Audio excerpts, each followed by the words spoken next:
Olá, tudo bem? Como é que você está? Como é bom estarmos juntos novamente em mais um estudo da nossa lição, as 3 mensagens angélicas. Essa lição tá demais, essa lição nós tá abrindo a nossa mente para cada vez entendermos esse universo paralelo que a gente não vê, que é invisível. O apóstolo Paulo fala que é espiritual. Essa luta entre o bem e o mal, pela minha perdição e pela minha salvação, pela tua perdição e pela tua salvação. Deus e Satanás guerreando para o controle de nossa vida. E a gente vê que no livro de Apocalipse, Deus nos revela toda a artimanha do arqui-inimigo, para que eu e você não caiamos, não cedamos, né? E assim, se permanecermos firmes, como a gente vem trazendo todas as lições, Deus vai nos fazer cada dia vencedores. E esse evangelho eterno, que é o evangelho da paz, o evangelho do perdão, o evangelho que eu e você temos que levar, que é a alegria para minha casa, para a casa sua, para a casa dos nossos amigos. Esse evangelho transforma, porque fala da pessoa de Jesus Cristo, que venceu e é o vencedor. Bom ter você aqui, tá? Nós vamos ter mais um estudo maravilhoso. E se você quiser nos ajudar a ficar mais conhecidos, manda o link para o seu amigo, dá o seu joinha, não esquece, tá? Trimestre passado era bala, agora já pulamos para chocolate. O Kevin teve aumento no salário, agora vai dar chocolate para nós. Então, ó, dá o joinha aí, tá? Conforme o joinha, a gente ganha chocolate. É ou não é, meus amigos? A parte de chocolate até agora não vi nenhum aqui. É só no final do trimestre. No final do trimestre. Tá Então querendo tá bom. todo dia? Não, o Kevin é pão duro. Então tá bom. E hoje eu quero apresentar para vocês aqui um amigo muito grande. Foi a ideia dele, essa questão do nosso podcast. Adriano, como é que você está? Muito bem, Joia. Jefferson, boa noite. Boa noite. O Adriano, ele inventou o podcast, mas ele está meio... Puxa aqui o microfone, Adriano. Deixa bem pertinho da boca, senão nós não pegamos você direito. Beleza agora? Isso, agora sim. Falei boa noite, né? Bom dia, né? Bom dia, Joel. Bom dia, Jefferson. Bom dia você que nos acompanha. Bom sábado. É um prazer estar mais uma vez aqui com vocês, para juntos nós podermos estudar essa lição muito, muito chique, né? Nós vamos aí entender um pouquinho mais sobre essa Babilônia, né? O que é, e isso é muito legal. Muito obrigado pelo convite, nós estarmos aqui juntos mais uma vez. Nós que agradecemos, tá? Nós que agradecemos. E você, meu amigão Joel? O Joel já é de carteirinha aqui, o Joel, o Elton aqui, eles mandam, né? As balas pegam tudo. Vamos lá, como é que você tá? Tô bem, tô sentado. Tá bom então hoje? Tô bem. Em pé melhor ou não? Não, tô bom sentado. Então tá bom, reclama pra você ver. Passei o dia inteiro em pé já. Agora é o descanso, Ontem, né? Hoje eu quero ficar sentadinho. Então tá bom. Hoje o Elton não tá aqui, certo? Nós demos folga esse dia, foi o Joel que pegou folga. Pegou 2 semanas de folga. Pode. Agora vamos dar 2 semanas de folga pro Elton, certo? Tá certo. Então vai vir nossos mais amigos, né? Participar conosco e com você que tá aí, tá bom? Agora é aquele momento que a gente ora para pedir a bênção de Deus tanto para nossa gravação quanto para você que está aí, certo? Por favor, aquele pedidinho, aquele pedidão que você tem, aquele milagre que você precisa que Deus resolva para você. Hoje eu vou convidar o Adriano, quando vem aqui na nossa classe, tá? Que não é eu, o Elton e o Joel, é ele que ora. Então você vai ter o privilégio de orar pelos nossos amigos que estão em casa. Então quando o Adriano estiver orando, levanta a sua mão. Conversa com Deus assim: Deus, eu tenho esse pedido aqui. O Adriano vai estar orando, intercedendo por você e nós aqui também. O Kevin ali, muito obrigado, Kevin, de estar com a gente, certo? Nós vamos estar orando por você que está em casa, tá bom? Ou que está no trabalho, não importa onde você esteja, estaremos orando por você. Você ora para a gente? Oremos. Querido Jesus, mais uma vez nós queremos te agradecer pelo privilégio de nós estarmos aqui estudando a tua palavra. Amém, Senhor. Queremos te agradecer também pelas pessoas que estão nos acompanhando pelo podcast, pelas redes sociais. Queremos, Senhor, te pedir uma bênção especial para cada um delas. Ajude, Senhor, nos seus anseios, nas suas necessidades. Acalme, Senhor, o seu coração. Ajuda-nos, Senhor, para que nós possamos estar agora com um espírito voltado para a tua palavra que vai ser aberta e nós estaremos aqui, Senhor, aprendendo um pouquinho mais de ti. Amém. Conceda, Senhor, uma bênção especial sobre nossa vida, sobre as pessoas que estão assistindo, aquelas pessoas que ainda vão assistir, que o Senhor possa estar dando uma bênção de uma forma especial para cada um dos ouvintes, daquelas pessoas que estão nos acompanhando. Esteja com cada um de nós. Tudo isso nós te pedimos, nós te agradecemos, em nome de Jesus. Amém. Amém.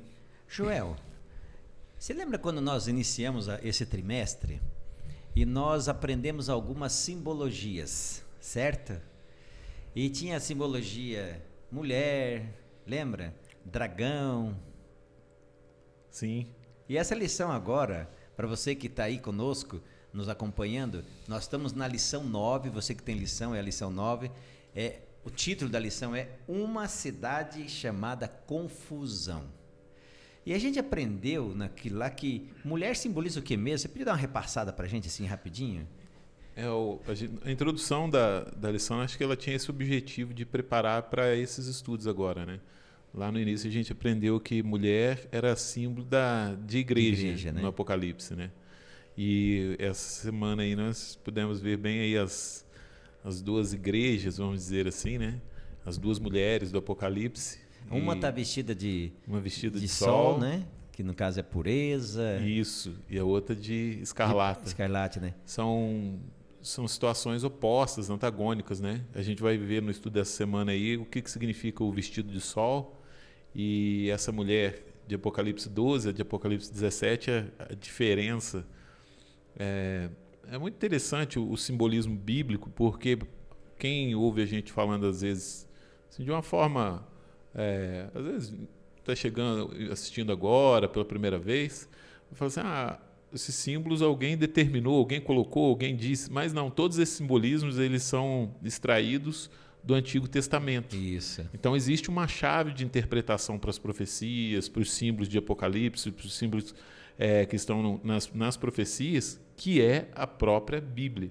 Isso é interessante. Então, quando a gente fala a mulher escarlata, simboliza isso. A mulher simboliza a igreja. Nós não estamos falando do nosso entendimento, porque a gente achou que é. Que é desse jeito que não, né? Foi extraído da própria Bíblia. Com esse comentário que o Joel deu início, Adriano, qual é a importância de crermos que toda a palavra de Deus é inspirada? Alguns dizem que o velho não. O que acontece se eu já descartar o velho e arrancar da Bíblia? Eu vou entender esse livro? Aí não tinha Apocalipse, né? Porque pensa bem, se a Bíblia não se completa ou não se complementa, e se nós tirarmos alguma parte, ela fica meio que manca, né? Então a gente não tem muito sentido. E o Apocalipse ele perde todo o sentido. Como já acabou de dizer, a chave para nós interpretarmos a Bíblia, Apocalipse, é a Bíblia. Então a própria Bíblia ela vai decifrar alguns simbolismos, algumas coisas que Apocalipse vem nos mostrando. E se nós negarmos alguma parte dela, infelizmente, nós vamos estar tirando boa parte do livro e nós não vamos conseguir entender praticamente nada.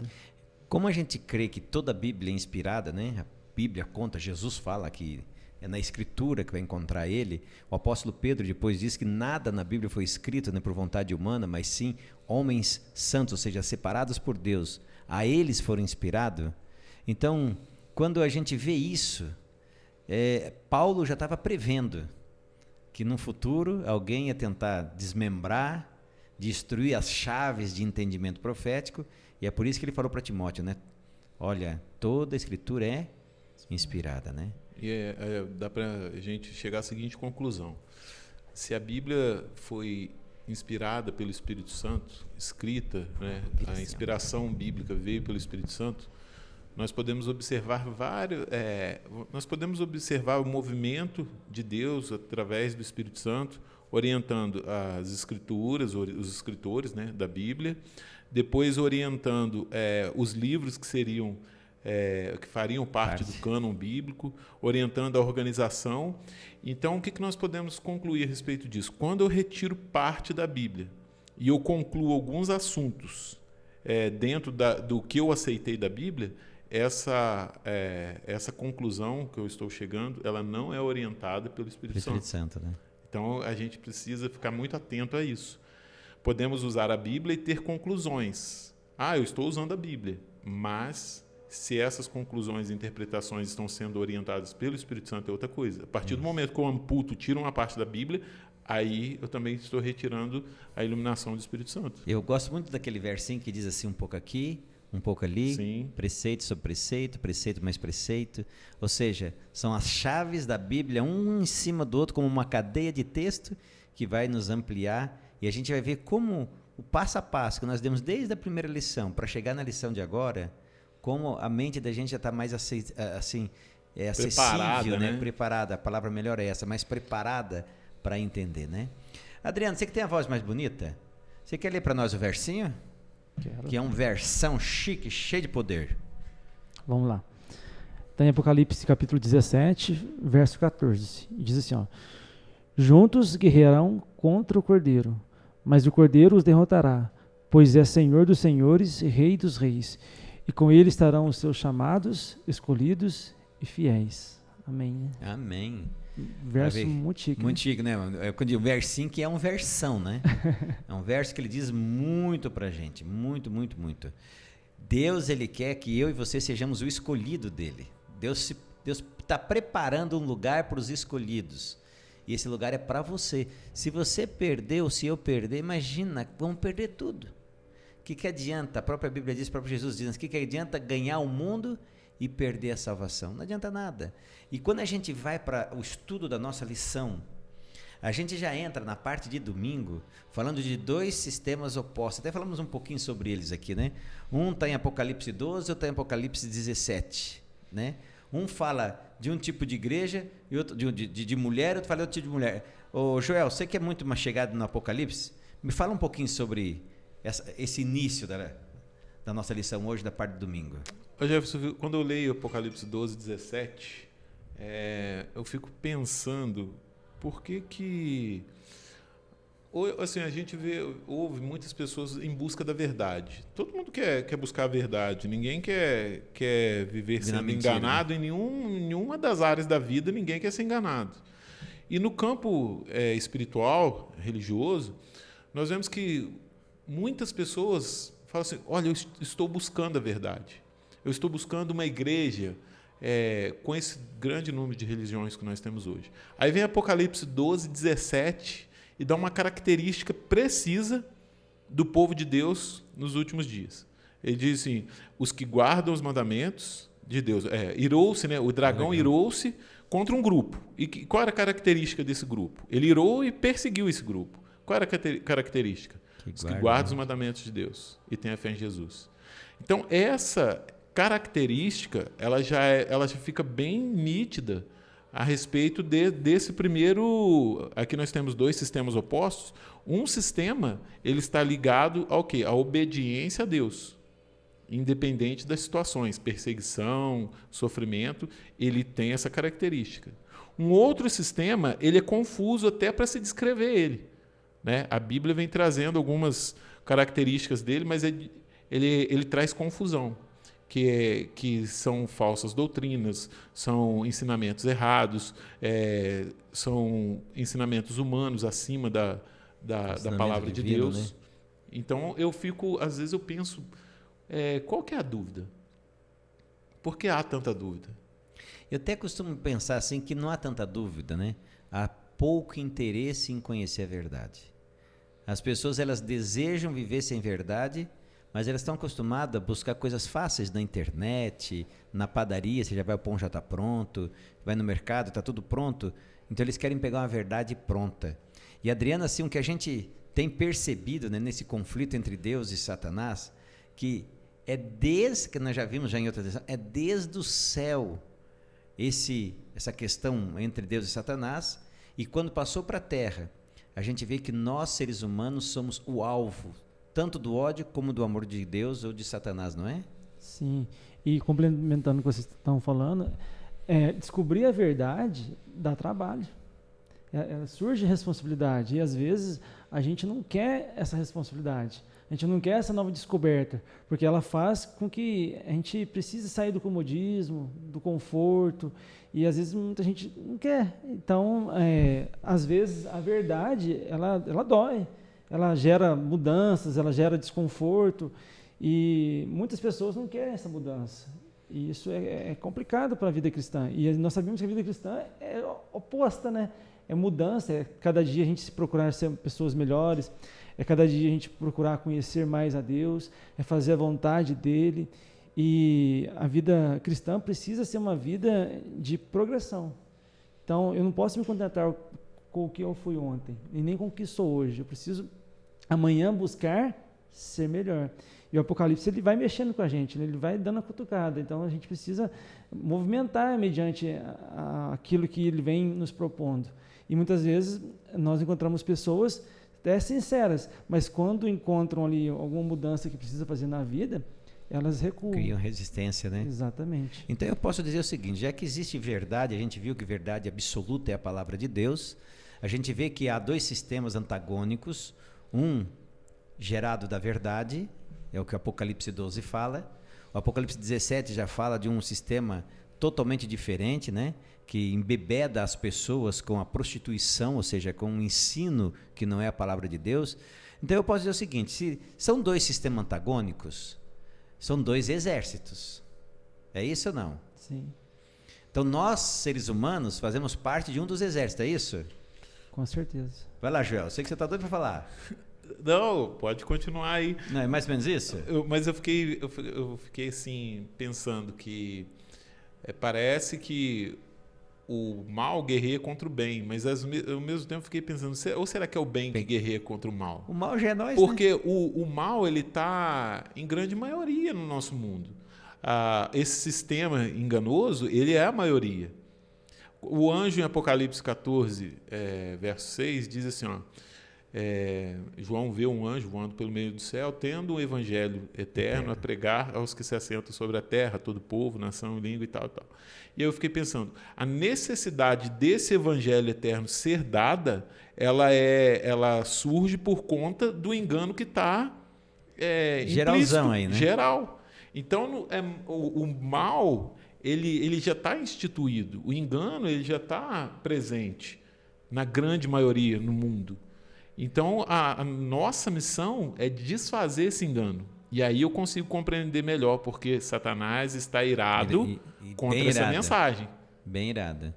E assim, Adriano, uma coisa que eu acho interessante é porque se existe uma verdade, a gente viu que são 2 exércitos que lutam, há necessidade de uma igreja ou de um povo representar a verdade. O Joel até disse aqui, o povo que representa a verdade, está em Apocalipse 12, 17, é aqueles que guardam os mandamentos de Deus e têm a fé em Jesus Cristo. E hoje em dia o povo fala que todo mundo tem fé em Jesus. Nós temos fé, o importante é fé, sim, mas fé sem obras, ou seja, fé sem obediência, o próprio Jesus disse, me amardes, guardareis os meus mandamentos, né? Então eu posso dizer o seguinte, para que essa guerra continue e tenha, Deus tem que ter uma igreja na terra, Adriano?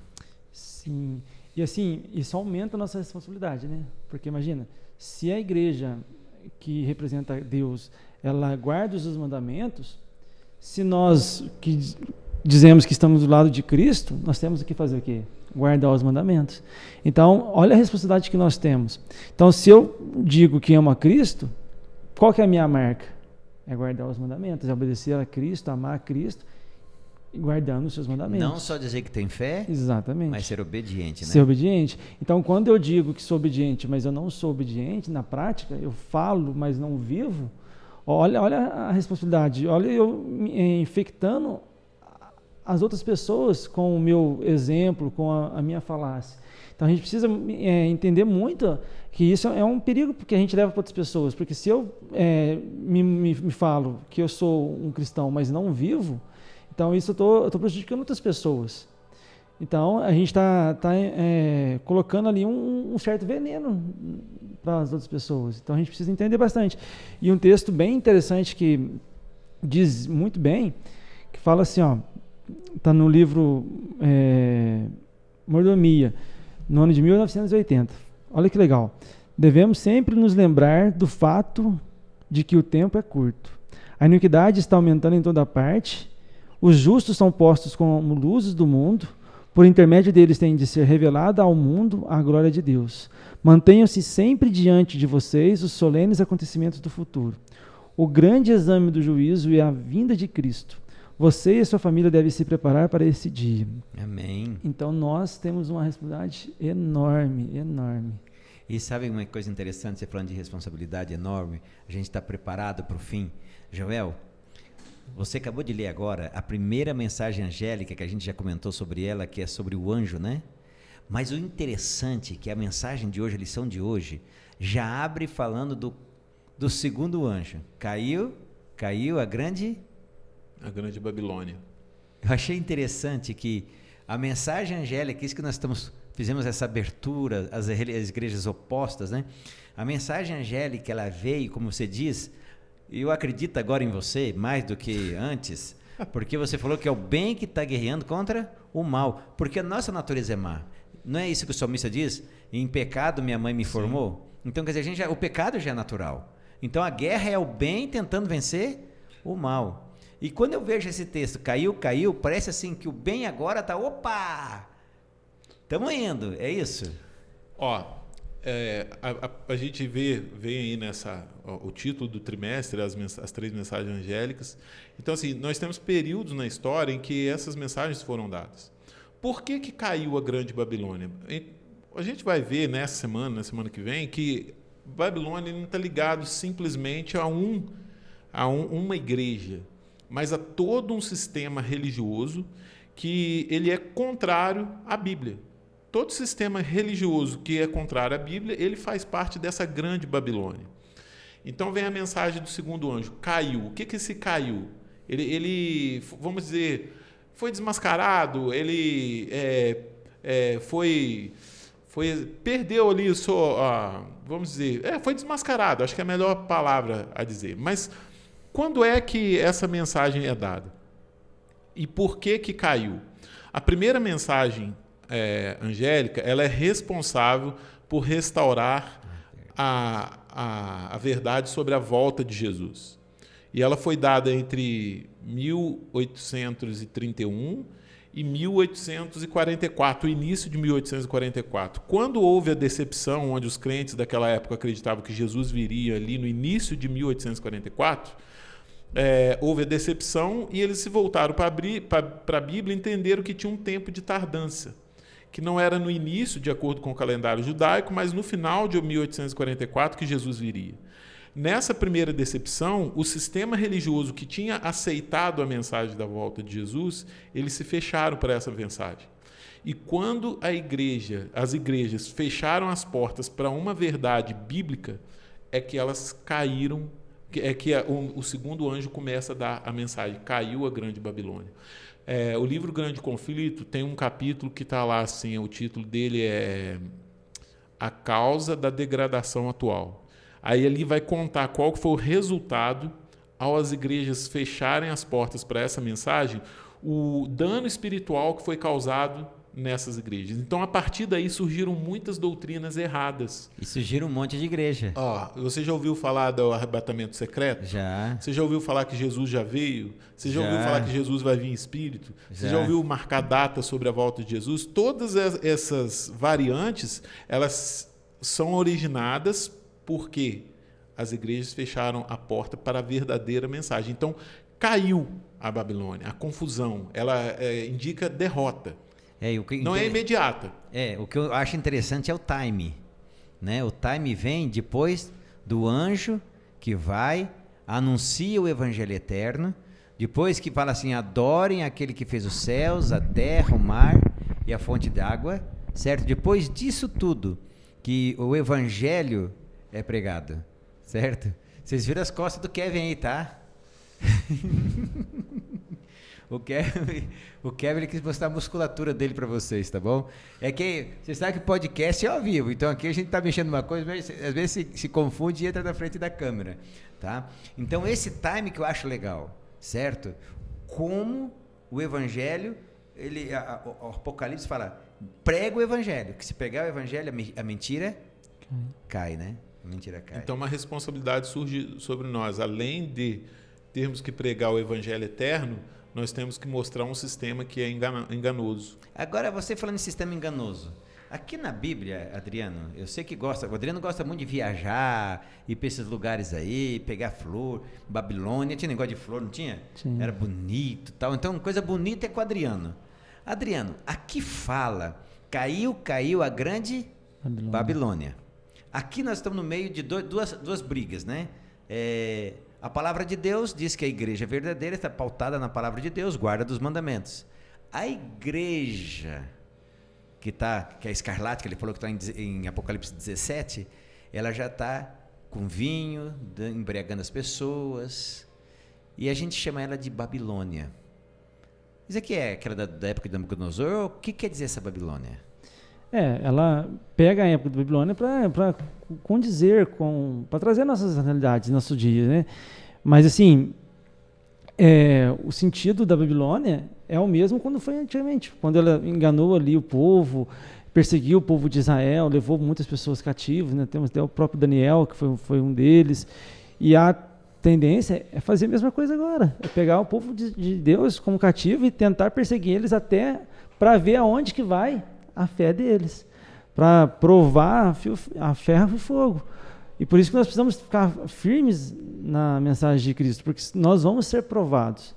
Assim como Daniel foi provado, os outros jovens ali foram provados, porque se nós não passarmos por essa prova, nós vamos estar juntos com Babilônia e vamos ser, infelizmente, derrotados. Então a Babilônia, ela já existiu fisicamente, hoje não mais fisicamente, como um território, como nação, mas ela existe numa guerra espiritual e ela é muito presente, muito forte, como já acabou de dizer. É um sistema, assim, um sistema forte, violento, né? E a maioria. Então, imagina. Então, não é fácil você já lutar de pau a pau com o mesmo número de pessoas. Agora, imagina com maiores pessoas. Mas nós sabemos que a vitória é certa por Cristo Jesus, né? E isso é o mais fantástico do negócio.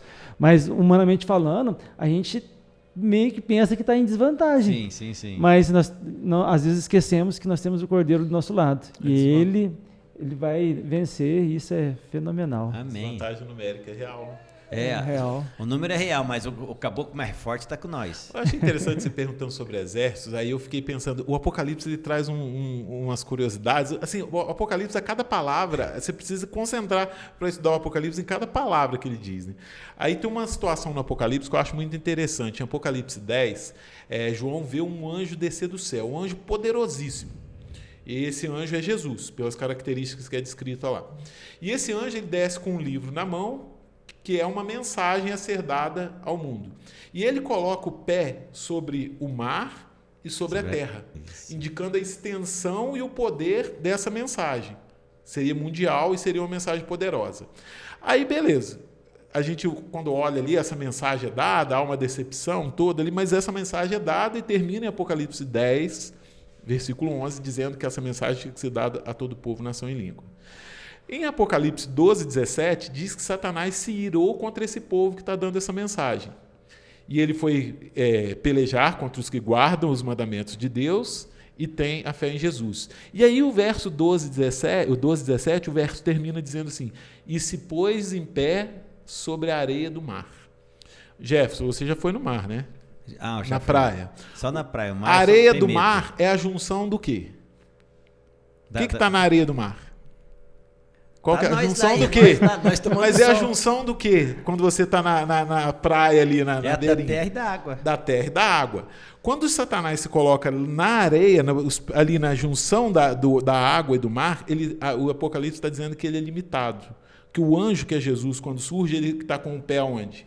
No mar e na terra. Aí Satanás está com os pés aonde? Na areia do mar. Mostra que ele é limitado. Aí em Apocalipse 13 vão surgir duas bestas. A primeira besta surge de onde? Do mar. E a segunda besta de onde? Da terra. São dois poderes que ele vai usar para auxiliar ele, para ele ter um alcance o quê? Mundial, né? Poderoso, imitar o poder e a extensão da mensagem de Cristo. Então, um exército, uma igreja é formada por Deus, um exército para pregar a verdade, mas o inimigo também forma um exército. Só que, aí o Adriano citou de forma bem interessante, de uma forma superficial, nós estamos em desvantagem, porque esses poderes são grandes poderes terrestres, porque a besta ela se prostituiu com os reis da terra, com os grandes, com os poderosos, com nações, com grandes multidões.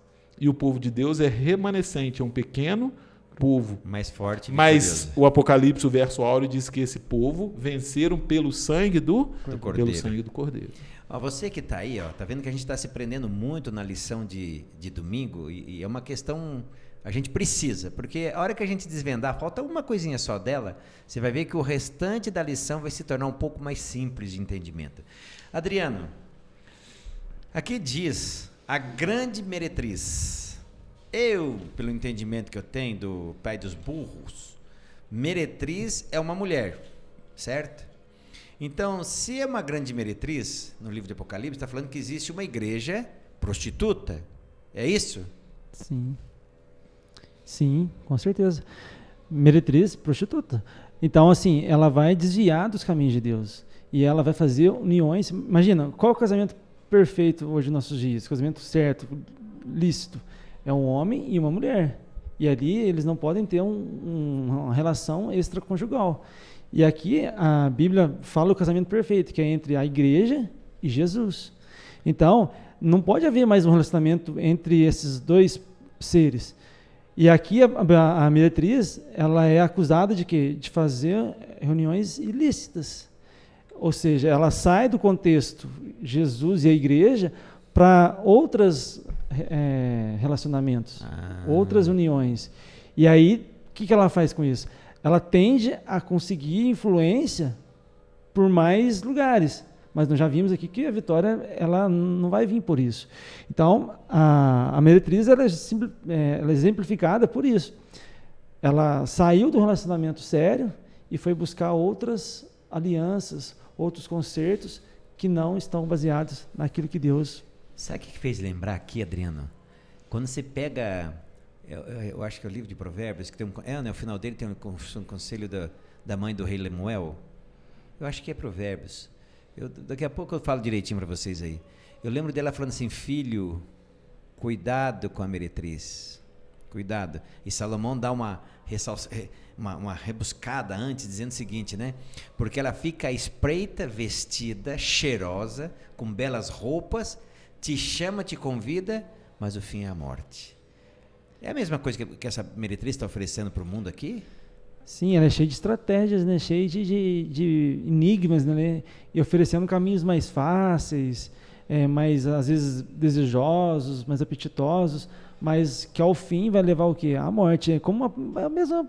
A Bíblia foi muito feliz em usar a meretriz como um simbolismo porque a meretriz ela te proporciona isso, né? Um caminho mais fácil, mais gostoso. Aquela alegria momentânea. Exatamente, aquele prazer. Então, assim, só que esse prazer, na hora que ele acaba, o que vem? Vem uma sensação de culpa, de medo depois, você não sabe o que vai acontecer, você fica à mercê da situação. E a Bíblia foi muito feliz em usar a meretriz, porque ela saiu realmente de um relacionamento que a Deus julga ser o certo, para ser uma coisa toda devastada na sociedade. Também muito obrigado, Adriano. Deu para entender melhor. E o interessante é que tantos líderes como pessoas comuns, né, têm mantido relação, né, com esse sistema meretriz. E Joel, aqui fala que essa meretriz também dava de beber um vinho. Certo? As pessoas se embriagavam. E a Bíblia, depois, na lição de segunda-feira, também a Bíblia, o Apocalipse, diz que esse vinho se tornou vinho da ira. Não o vinho do sossego. Como é que eu vou entender esse vinho? O que vem a ser isso, Joel? Acho que para a gente compreender essa guerra espiritual, esses dois sistemas religiosos, a gente tem que entender o propósito de cada um deles. Qual que é o propósito de Deus para o ser humano? Salvação. Esse é o propósito de Deus. Esses dois sistemas, eles vão estar assim... É bem nítido quando nós olhamos o interesse dos dois sistemas. Eles estão relacionados com adoração e salvação. Então vamos lá. Existe um sistema verdadeiro que me leva à verdadeira adoração a Deus, a conhecer, a me relacionar com Deus, para que eu seja o quê? Salvo. O outro antagônico a esse, ele luta para que isso não aconteça. Isso. Então, em algum momento da história, ele usou a violência. Em outro momento da história, ele tem usado o engano, a confusão, que Babilônia vem da raiz Babel, que significa confusão. Isso. Então, esse sistema ele trabalha para deturpar, para criar alternativas que vão me afastar. Criar alternativas? Criar alternativas, Então, caminhos mais fáceis, então, atalhos. Esse tal da fornicação, será? Também. Ah, Para que eu me afaste da salvação. Vamos pegar, por exemplo, o vinho. O que é o simbolismo do vinho na Bíblia? Nós vemos que, quando Jesus instituiu a Santa Ceia, qual era o simbolismo do vinho? Era na Santa Ceia? É o sangue dele. Sangue Símbolo, na nova... né? Aliança, símbolo, né? Símbolo do sangue na nova aliança, que significava o quê? O sangue derramado em nosso favor para perdoar os nossos pecados. O vinho da Babilônia é um vinho contrário, ou seja, ele será um vinho que traz confusão para que eu não entenda o caminho correto da salvação. E aí nós vamos ver alternativas para a salvação. Então, peraí. Se o vinho correto simbolizava o sangue de Cristo na cruz, a confusão, Adriano, talvez não é esse negócio de Jesus legal, mas eu preciso das minhas obras meritórias. A gente pode ser salvo pelas obras, né? Aí começa a entrar... tem uma Vai história lá. bem legal. Não, porque quando a gente vai analisando, fica muito gostoso, porque a gente vai compreendendo algumas coisas. Vamos pegar aqui o Império Romano. Vamos pegar aqui a Antiguidade. Era assim, funcionava assim. O meu império venceu o seu. Cada império adorava algum deus. Quando o meu império vencia o seu, significava que o meu Deus era mais poderoso, mais forte. Se eu estou perdendo a guerra, o meu Deus não está sendo favorável comigo. Um pouco feijão e arroz. Aí o que eu tinha que fazer para agradar o meu Deus? Dar coisas. Adorar. Fazer sacrifícios, entregar as coisas. Então, alguns praticavam o sacrifício infanticídio, entregavam seus filhos, queimavam seus filhos, outros prestavam algum tipo de culto tinha que ser prestado ao Deus que eles adoravam para aplacar a ira desse Deus. Esse Deus me perdoava e ele ia ser favorável comigo para eu vencer o seu exército.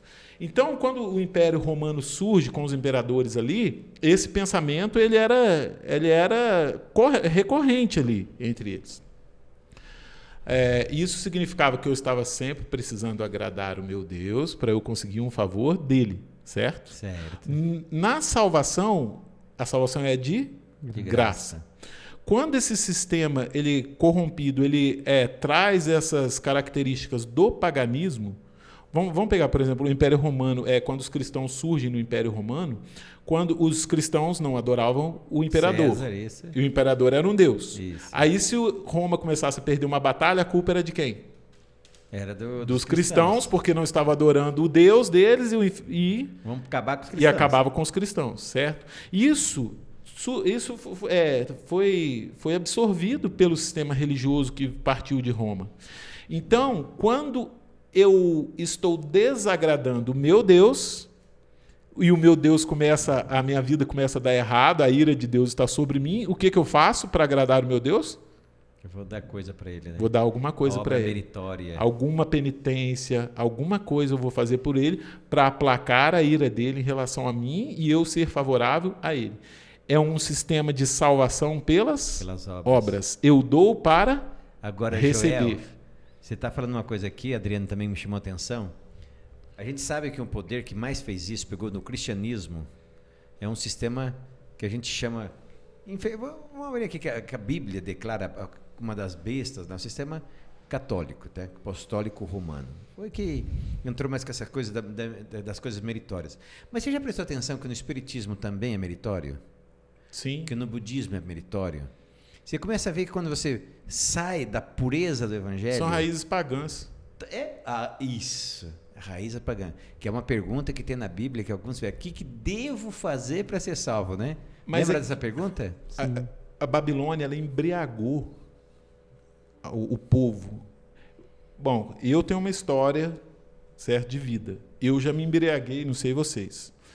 A pessoa, quando ela está embriagada, ela não enxerga corretamente. ela não fala corretamente, ela não caminha corretamente, tudo distorcido. Esse sistema, ele distorceu, essa Babilônia, essa confusão, distorceu o plano da salvação, colocando caminhos e alternativas diferentes daquelas que Deus deixou para que nós fôssemos salvos. Esse vinho da ira são doutrinas falsas, o vinho são doutrinas falsas que entorpecem o nosso pensamento e a nossa visão espiritual para que a gente não veja claramente qual é a vontade de Deus. E uma outra maneira de embriagar é pelas tradições. Tradições, isso é sim, interessante. Porque quando a gente é ligado a muita tradição, a gente às vezes esquece da palavra de Deus. A gente tem dificuldade em entender o que Deus quer para nós.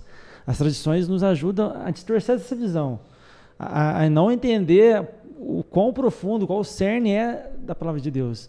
Isso é um perigo muito grande. E a grande Babilônia, ela pratica demais a influência das tradições para que as pessoas não conseguem não enxergar o Evangelho, a beleza do Evangelho, a igreja verdadeira. Isso é muito interessante. Agora, uma coisa que eu acho interessante, falando da tradição, esses dias eu até comentei numa lição, acho que 2 lições anteriores, de um padre falando assim que nós evangélicos nós estamos errados, que a gente só confia na Bíblia. A igreja católica confia na tradição escrita, eu achei muito legal, na oral. Aí na oral eu achei engraçado ele falar, porque assim, não, a Bíblia diz que Jesus fez muitas coisas, certo? Que não está escrito. Então essas coisas chegou para a igreja hoje traduziu. Então a gente tem oral, a gente quando muda alguma coisa, porque a gente tem a tradição oral. Mas sabe o que eu achei interessante? Lá na Bíblia fala que Jesus fez muitas curas, não falou que ele ficou falando coisas à toa para serem... Ou seja, não tem nada a ver. Então eles criam tradições, você não acha isso na época de Jesus, certo? Mas não, foi falado lá e nós pegamos aqui agora, traduzimos para o nosso jeito. Eu acho muito interessante isso. E olha que legal, quando a gente fala tradição, a gente pensa, essa é coisa de velho, é coisa antiga, mas a lição ela destacou um ponto interessante, não só de tradição, mas ela usa o quê? Líderes influentes, pessoas modernas, e ainda vai introduzindo isso a outro tipo de pessoa que tem a rejeição à tradição. Então ela consegue atingir vários públicos. Isso é muito interessante, né? Muito importante a gente falar. Você estava falando sobre tradição, eu ia falar isso. Tem uma alternativa para cada tipo Exatamente. de pessoa. Ela é estratégica. Ela tenta ganhar o mundo inteiro. Então, assim, ela não tem um público-alvo só, esse povinho aqui é meu, eu quero só os mais velhos. Não, eu quero todo mundo. Então, ela faz coisas para atrair o maior número de pessoas possíveis. Agora, eu escutei um pregador falar, eu ri tanto. Falou o seguinte, que hoje em dia, né, você falando de tradição, até tem para velho e para novo, né? Aí tem muitos pastores modernos. Ele falou assim, tem pastores modernos que se vestem tanto quanto parecido aos adolescentes para mostrar que, na realidade, eles são tão ingênuos e insensatos quanto os adolescentes. Ou seja, se cria tanta coisa hoje moderna que a verdade passa a ser ridículo. Você ia mostrar algo aí? Eu sei que você está com... Esse livro aqui é Um Novo Mundo. Não, mostra aqui esse livro. Vamos lá. Aqui, ó. Essa cama aqui, ó. É Um Novo Mundo, do Alphonse Belbá.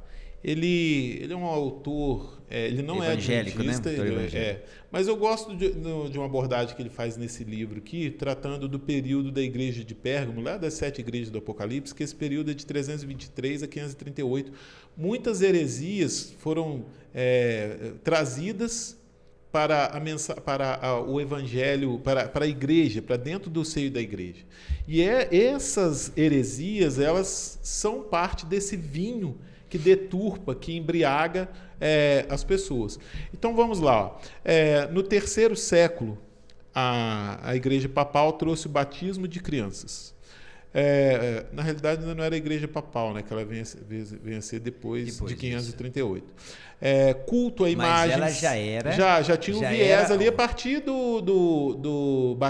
da conversão de Constantino. E Roma já era o centro, vencendo Constantinopla e Etiópia. Quando Constantino se converteu em 313, aí esse viés religioso já entrou no Império Romano e veio junto os costumes pagãos que foram entrando dentro das doutrinas verdadeiras da igreja. Aí a igreja começou a se embriagar. O vinho de Babilônia começa a entrar aí. Então, por exemplo, nós temos a instituição de culto a imagens, mudança do dia de guarda do sábado para o domingo. Nós temos doutrina da imortalidade da alma, oração pelos mortos, confissão auricular, canizações dos santos, indulgências, inquisição, Eucaristia, a tradição como valendo como a própria Bíblia. Ou seja, batismo, muitas coisas entraram por ali. Todas essas doutrinas, elas fazem parte do vinho que embriaga as nações. O vinho de Babilônia. E agora, como que fugir disso, né? Porque nós estamos muito influenciados às coisas negativas dessa organização, desse sistema. É muita pressão. Imagina, é muita estratégia que vem contra nós. Agora, como fugir disso, né? E nós temos um comentário bíblico da nossa igreja que ela vem nos ajudar a nos defender, né? Olha o texto, ele é um pouquinho grande, mas eu achei bem interessante, porque isso é um escape, é uma válvula de escape. Porque se temos todas as tradições que o Joel acabou de citar, inquirida pelo sistema papal, como fugir disso? Como nos proteger? Olha o texto do nosso comentário bíblico, na página 1058 e 1059 do volume 7. O Senhor está prestes a punir o mundo por sua iniquidade. Está prestes a punir as corporações religiosas por sua rejeição da luz e da verdade que lhes tem sido comunicados. Deve ser dado ao mundo a grande mensagem que combina com a primeira, a segunda e a terceira mensagem angélicas. Ou seja, nós devemos pregar, né? Falar. Por mais que nós estejamos na minoria, lembra? Nós devemos o quê? Falar, viver a mensagem. E continua. Essa deve ser a preocupação de nossa obra. Então, nós não devemos preocupar com o dia da vitória ou o que vai acontecer conosco. Mas nós temos que pregar, viver, falar daquilo que Deus pediu para nós falarmos. Aqueles que verdadeiramente creem em Cristo se colocarão em aberta conformidade com a lei de Jesus, Yahvé. O sábado é o sinal entre Deus e seu povo, e devemos tornar visível nossa conformidade com a lei de Deus, por nossa observância ao sábado. E aí vem a questão das tradições. O que a tradição nos ensina? Que é o domingo. Mas a Bíblia nos ensina que é? O sábado. Então a tradição nos ensina que a salvação é pelas obras. E a Bíblia diz que não, né? Exatamente. Então olha, você vê como é que é confuso para aquelas pessoas que não têm Cristo Jesus, que não estão na igreja verdadeira. Então é uma luta. Ele deverá ser o sinal que fará a distinção entre o povo escolhido de Deus e o mundo. Então, qual que é a nossa salvaguarda? É Cristo Jesus. É nós vivermos sabendo que nós somos vitoriosos, mas que nós temos uma mensagem que vai contrapor o que o mundo prega. Mas qual que é a nossa função? Falar. Não importa o que vai acontecer conosco. Amém, amém. Só lembrando que em Mateus 24, 14, lá é dito que esse evangelho do reino será pregado a todo o mundo. Quer você, quer eu, não, ele será do pregado. mesmo modo como o engano ele é universal, o evangelho ele vai se tornar universal. A questão é, quando o evangelho se tornar universal, quando todo mundo tiver consciência da verdade do erro, aí vai surgir um chamado a você escolher conscientemente lado, né? Um dos lados. A parte de terça-feira, ela já vem assim mostrando pra gente, que eu acho muito legal, mistério, Babilônia a Grande. Agora, nós falamos um pouquinho sobre Babilônia. Eu queria entrar um pouquinho mais nesse assunto, porque o que acontece? Eu sei que já falamos um pouquinho, a gente já falou tudo o que significa, mais ou menos. Mas eu queria bater mais um pouquinho nisso aí. Lembra a parte de domingo, né? Que a gente quer deixar bem ampliado, porque daqui para frente, isso vai ser uma chamada para próximas lições, certo? Babilônia.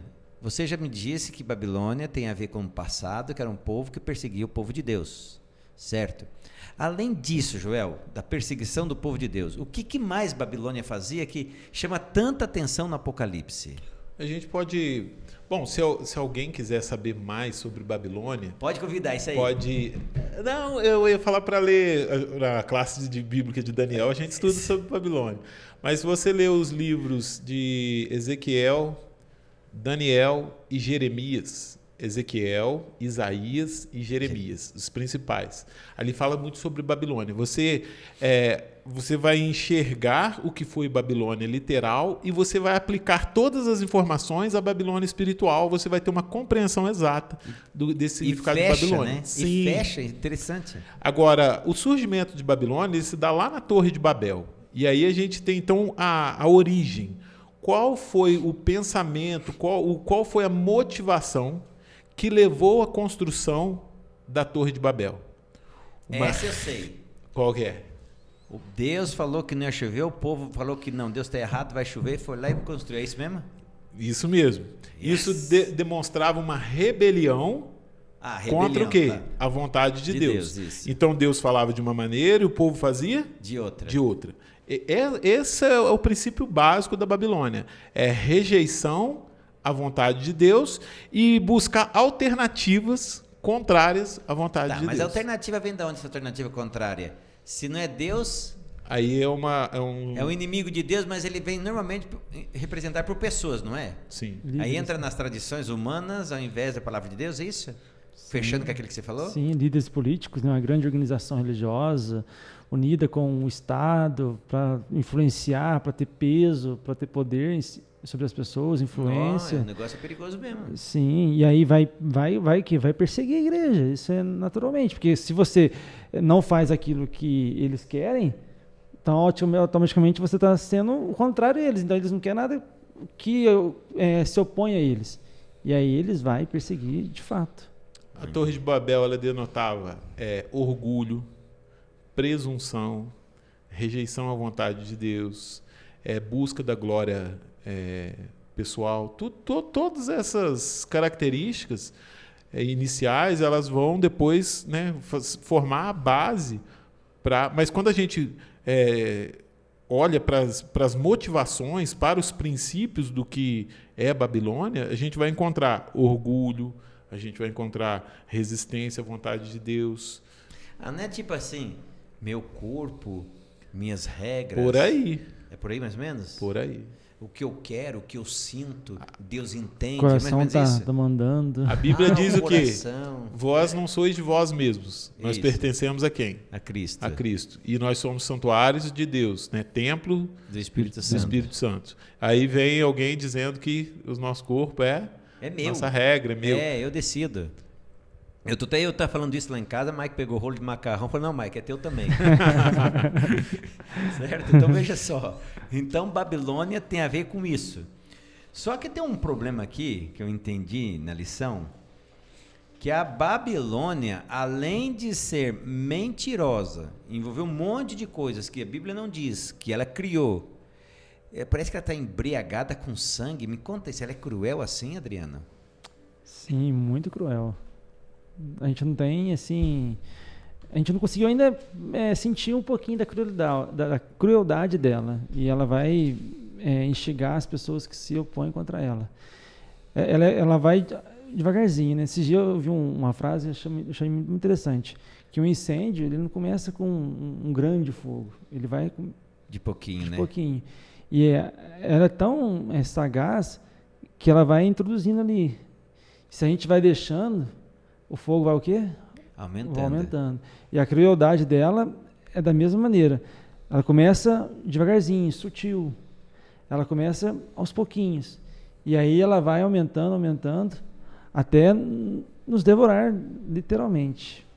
É um sistema que busca formas eficazes de alcançar os seus objetivos. E parece um sistema tão bonzinho, não parece? Porque se não alcança de uma maneira, alcança de outra.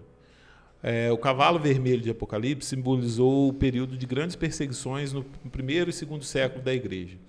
Ele é registrado ali como o cavaleiro tendo uma espada na mão. Essa espada era símbolo de perseguição.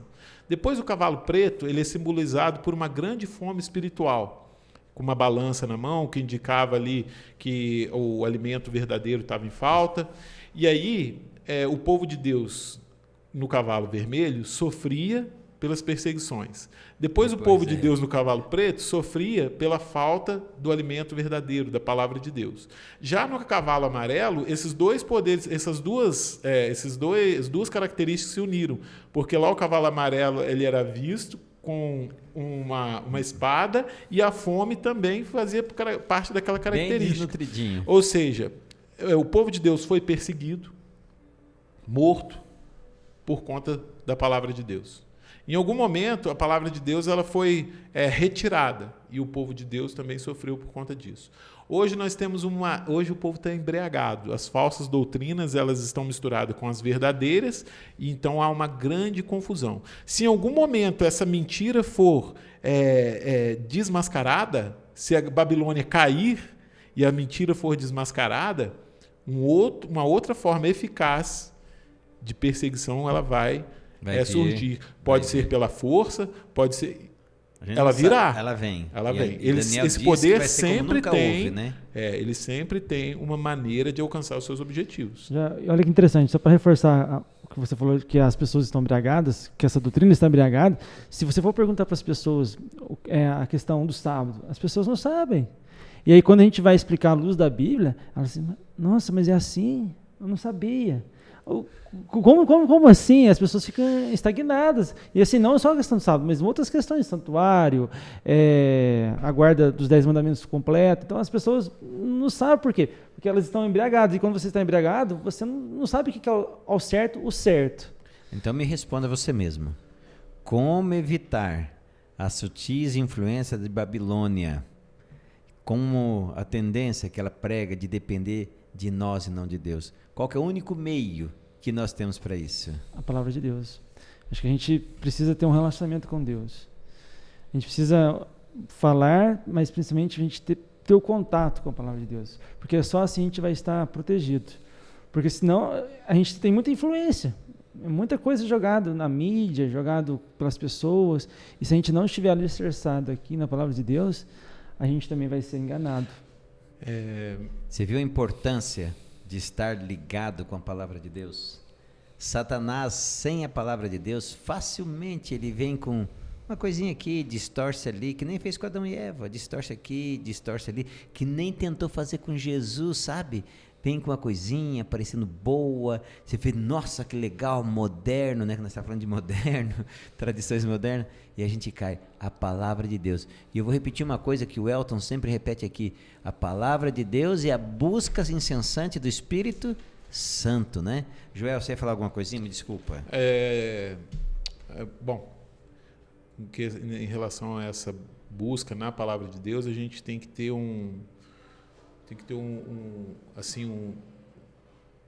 uma grande sinceridade de coração, porque é o seguinte, Deus, ele nos dá luz. O que é luz? É uma compreensão de determinado ponto das Escrituras.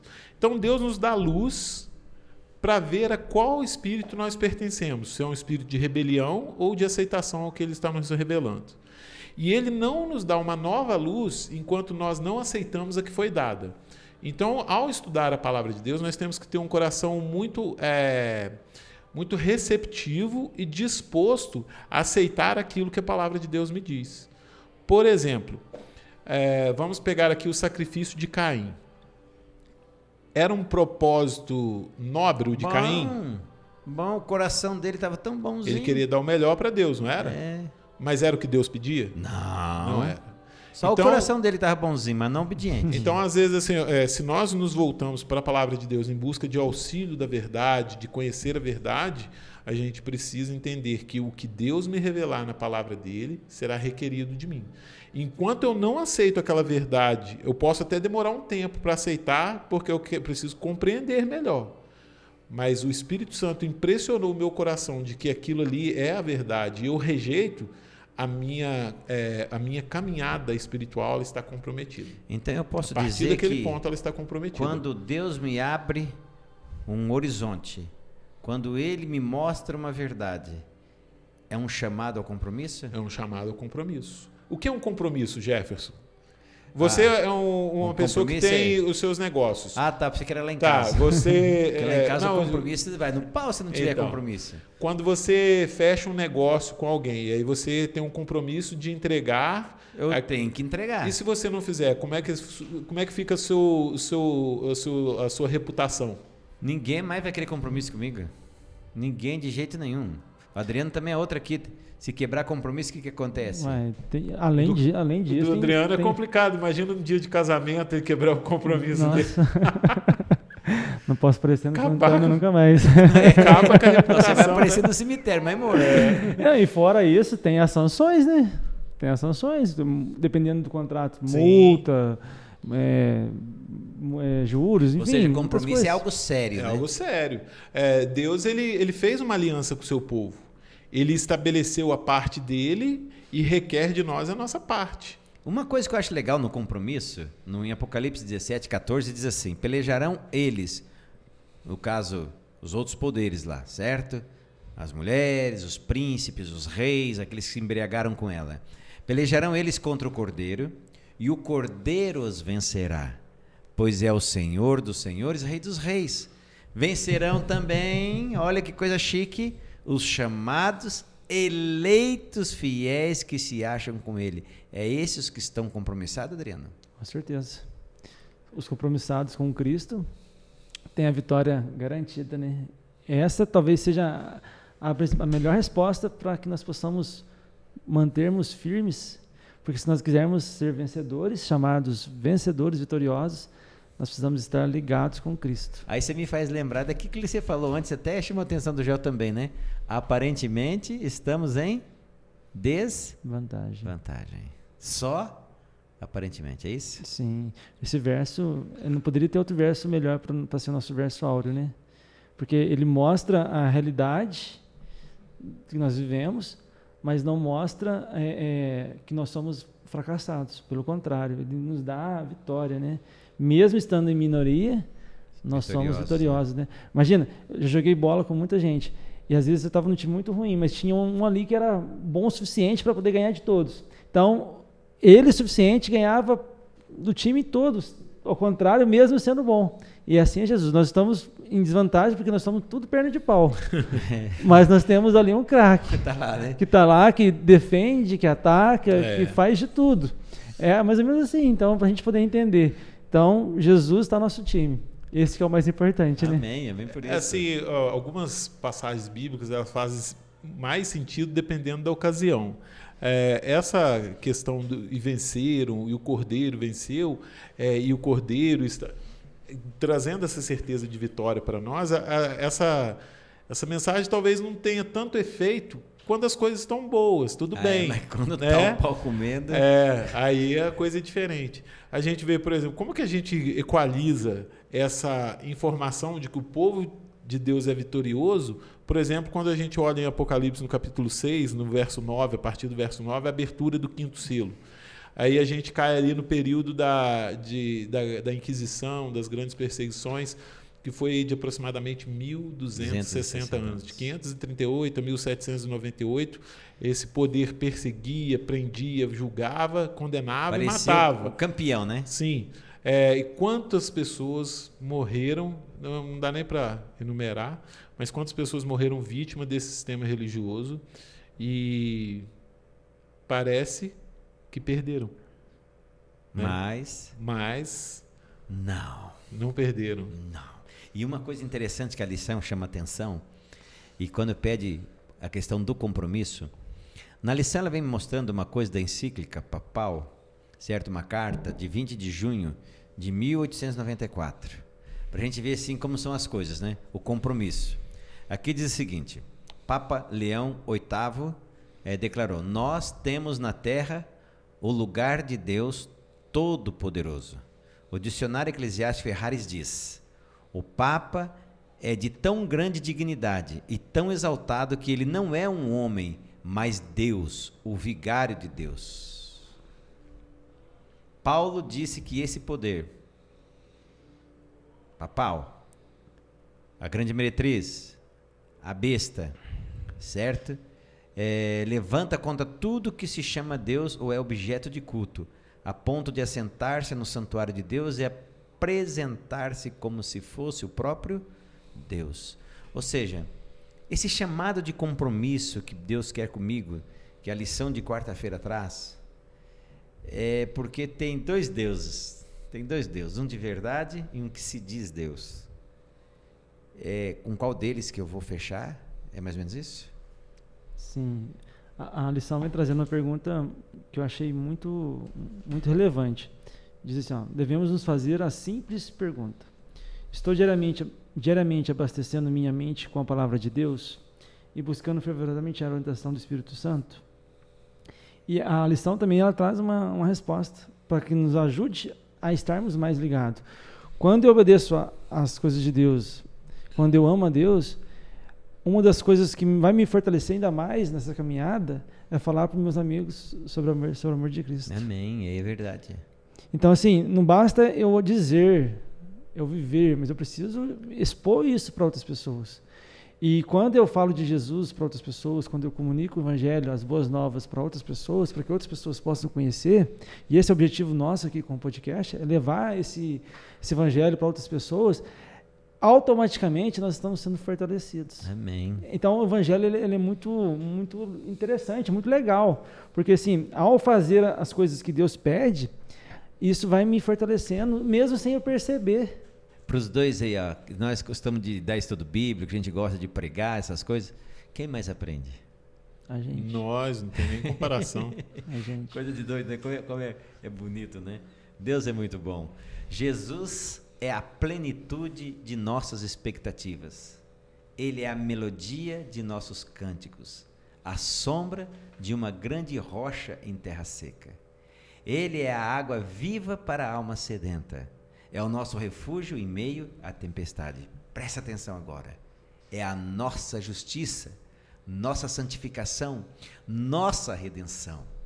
Quando Jesus se torna nosso Salvador pessoal, exibimos os louvores daquele que nos chamou das trevas para a sua maravilhosa luz.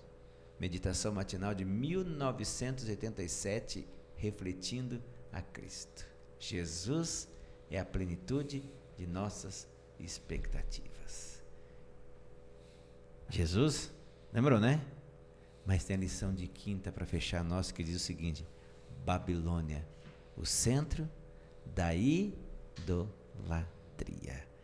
E eu lendo um pouquinho, uma das maldições, né, que vinha sobre Babilônia, em Jeremias 50, você que tem a tua Bíblia e pega Jeremias 50, verso 38, diz assim: a espada virá sobre as suas águas, e estas secarão, porque a terra é de imagens de escultura, e os seus moradores enlouquecem por estas coisas horríveis. Como a idolatria parecia que era algo assim, enraizado, intrínseco no cotidiano deles, né? Quando os jovens hebreus foram para lá e o nome deles foram mudados, Daniel, né, e os seus amigos, cada nome ali era uma referência a um deus que eles adoravam. Cada nome ali dos hebreus era uma referência demais, né? a um deus. Então, assim, a gente não tem nem noção da quantidade de deus, da forma de idolatria, mas era o centro da idolatria. Agora, o grande problema é o efeito que a idolatria causa na vida daqueles que estão sujeitos a ela. Eu posso dizer que idolatria e veneração de imagem é a mesma coisa? Sim. Também. Eles costumam dizer que não. Não, nós não idolatramos, nós veneramos a imagem. Mas a questão é, a ordem de Deus não foi só para não prestar culto a imagens. Foi para nem fazer, nem ter. Ou seja, Né? veneração é um respeito a uma imagem que não é para a imagem. Tinha que ser dada para quem mesmo, Adriana? Para Deus. E aí vai contra a adoração a Deus, né? Que é o tema central do grande conflito, né? Quem nós estamos adorando? E aí, se nós temos outros deuses, outras imagens, nós vamos lembrar dela e vamos venerar, vamos adorar ela mais do que o nosso próprio Deus. Então, nós temos visto aqui que esse sistema, ele vai contra os 10 mandamentos. E aqui nós estudamos pelo menos 2, que eles estão indo mais afinco, que é sobre a guarda do sábado e também sobre a adoração. Porque ele sabe que se ele destruir esses 2 mandamentos aqui, meio caminho já está... Eu posso dizer um terceiro também? Pode. Não terás outros deuses? Aqueles dizem sim. que o Papa é o Deus na Terra. Sim. Você vê assim, já de fronta 3. Sim. A questão é, a gente citou ainda há pouco, que os motivos pelos quais esses 2 poderes guerreiam é salvação e adoração, certo? esses mandamentos, quando foram retirados, o sábado e o segundo mandamento, todos eles estão ligados ao reconhecimento de quem é Deus. Sim. Não terás outros deuses diante de mim. Aí outros deuses são colocados. Então, embriaga o pensamento. E quando o quarto mandamento, que é uma referência diretamente ao Criador, que nos leva a enxergar Deus como Criador, é retirado, nós perdemos a referência de adoração. Então, nós ficamos embriagados, sem rumo, um norte, sem rumo. Você viu que lição maravilhosa? Se nós ficarmos aqui, ó, eu estou interrompendo já aqui, se nós ficar aqui, a gente vai ficar até amanhã. Mas assim, a lição ela é maravilhosa.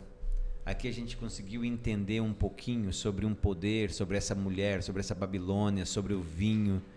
Tudo que você está vendo por aí, que a televisão propaga, que os livros, as séries propagam, que algumas igrejas propagam, pastores modernos tentando reescrever a Bíblia, certo? Tudo isso faz parte de um projeto de Satanás, embriagando as pessoas com a mentira para não ficarem de acordo com a palavra de Deus, que é a verdade. Antes da gente encerrar, eu gostaria que cada um de vocês deixasse para os nossos amigos um pensamento central. Que da lição assim, o que você achou mais interessante que serviu para você? E se serviu para você, vai ser bom para mim também, Adriano. Eu acredito que nós precisamos levar 3 coisas da lição. Nós vivemos um grande conflito, vivemos numa batalha espiritual tremenda, temos um inimigo que está pronto para fazer tudo contra nós, para nos devorar. Mas, assim, 3 pontos que a lição destaca, eu gostaria de deixar aqui como se pudesse um conselho, né? Primeiro, Jesus e a palavra de Deus é a nossa salvaguarda. Se nós estivermos com Cristo Jesus alicerçado na palavra de Deus, nós vamos viver aquilo que nós lemos no verso. Nós seremos vencidos não por nossos méritos, não porque nós somos bonzinhos, suficientes, mas porque nós temos quem que nosso time? O Rei dos Reis. O Rei dos Reis, que é Cristo Jesus, nosso Cordeiro.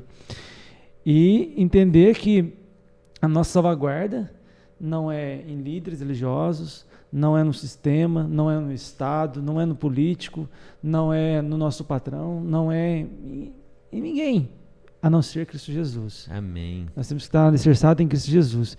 E por último, quando nós entendemos a palavra de Deus, nós estamos dizendo para Satanás: caiu a grande Babilônia. Amém, amém. Caiu a grande Babilônia. Que esse estudo que nós aprendemos aqui possa ser uma realidade. Caiu a grande Babilônia. Nós não estamos mais embriagados, nós estamos lúcidos para tomar a decisão ao lado de Cristo Jesus. Amém. E que nós possamos, de coração, sairmos, se porventura estivermos embriagados, para estar lúcidos com Cristo Jesus, para vencermos e recebermos a vitória em Cristo Jesus. Aí você me faz lembrar por que Deus criou a igreja. Um hospital, né? Sim. Para os embriagados virem aqui ser curados. E serem curados. Bem lembrado. Joel, qual é o teu recado, Joel, para mim, para os nossos amigos? Enquanto eu estava estudando essa lição, eu fiquei refletindo assim, hoje nós temos a oportunidade de estarmos aqui falando, a gente não sabe até onde vai o alcance do que nós estamos falando, ou seja, é livre, né? Mas vai chegar um momento que nós não vamos mais ter essa oportunidade. Hoje nós estamos proclamando aqui o Evangelho eterno, a salvação em Cristo Jesus, e denunciando um sistema que corrompeu, né, um sistema corrompido que tem corrompido, também corrompeu a vida espiritual de muitas pessoas. A questão é sobre o meu compromisso. Acho que eu gostaria de extrair dessa lição aqui esse ponto principal do compromisso pessoal de cada um de nós. Quanto que eu estou me preparando pessoalmente para o que está por vir, para as dificuldades, para as perseguições, para quando nós não pudermos mais falar abertamente sobre a palavra de Deus, como é que nós vamos agir. Tudo está relacionado com o que o Adriano falou sobre o nosso compromisso com Deus. A mensagem que eu dou e o compromisso em dar essa mensagem apesar das perseguições que virão. Então o apelo é um preparo pessoal de cada um de nós, para nós nos entregarmos, nós termos mais comunhão com Deus, nós nos dedicarmos mais estudando, orando, pregando, anunciando a palavra de Deus. Amém. Eu gostaria de extrair isso da lição para mim, de forma pessoal. E serve para todos nós. Serve para todos nós. Olha que lição maravilhosa, né? Até nas considerações finais nós temos aqui pontos maravilhosos.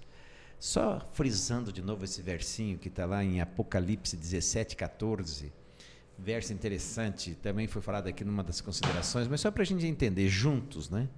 Juntos, essa palavra, né? Juntos, guerrearão contra o Cordeiro, mas o Cordeiro os derrotará. Pois é Senhor dos senhores, Rei dos reis, e com ele estão seus chamados, escolhidos e fiéis. Olha só esse texto aqui que eu achei interessante, que está na meditação matinal, esse dia com Deus. Toda pessoa que é salva tem que renunciar a seus próprios planos e seguir aonde Cristo conduz. O entendimento tem que ser entregue a Cristo para ser limpado, refinado e purificado por Ele. Quanto necessitamos de mais íntima comunhão com Ele. Temos que nos interessar em seu propósito e cumprir a sua vontade, dizendo de todo o coração: Senhor, que queres que eu faça? Esse é o chamado de compromisso que essa lição traz para mim e para você. Não importa onde você está na caminhada espiritual, se está no início, se está no meio, se está quase no final. Não importa se você está caído, não importa. O importante é você olhar para Cristo e dizer: Cristo, olha, tira-me daqui. Faz de mim um servo seu. Usa-me. Eu não sei como, mas usa-me e permita que Deus te use. Sabe, Deus precisa de nós para essa guerra. Deus precisa que nós levemos para o nosso vizinho, para o nosso amigo do trabalho, para a casa, para o nosso esposo, para a nossa esposa, para os nossos filhos, para a sogra, até para a sogra, para o sogro. Deus precisa que nós levemos a mensagem do amor, a mensagem da salvação. E Deus precisa de você. Você tem que ser um fiel soldado de Jesus, guerrear. Não aqueles outros se juntaram para guerrear contra Cristo, não, nós vamos guerrear junto com Cristo contra os poderes desse mundo, contra esse sistema religioso satânico que está aí criando um monte de doutrina para destruir a verdade. E Deus conta contigo. Fechado? Vamos orar? Querido Papai do céu, muito obrigado porque o Senhor já nos revelou, o Senhor abriu para nós a nossa visão, para enxergarmos algo que Paulo diz que não é com a carne nem com o osso, mas é contra a potestade, contra os espíritos. Nós vemos essa guerra, ó Deus, pelo livro de Apocalipse e sabemos que nós estamos no centro dela. São as nossas decisões diárias, é aquilo que eu gosto, é aquilo que eu faço, é isso que me faz tomar um dos lados. Mas por favor, Deus, se nós temos tomado o lado errado, purifica, nós queremos entregar nossa mente, nosso conhecimento na Tua mão, nós queremos que o Senhor refine os nossos pensamentos, por favor. Que Cristo Jesus atue na nossa vida, que o Espírito Santo nos purifique, tire de nós o egoísmo, a maldade, a idolatria, se colocamos pessoas na frente, tire de nós as tradições, coloque a Tua palavra como regra, por favor, Papai do céu, faça de cada um de nós verdadeiros filhos Teus. Nós suplicamos e rogamos isso em nome de Jesus Cristo. Abençoe cada amigo nosso que está nos assistindo ou que vão assistir, não importa o momento, mas que essa mensagem fica no coração deles e que a lição de hoje abra a mente deles e que eles passam juntamente conosco a entender mais o plano de salvação e o seu amor por nós. Amém. Obrigado a Jesus. É em seu nome que nós agradecemos. Amém. Amém. Brigadão, hein? Brigadão que você ficou conosco até agora. Não se esqueça, tá? Semana que vem mais uma lição, mais uma classe. E lembre sempre, nem só de pão viverá o homem, mas de toda palavra que sai da boca de Deus. Até semana que vem.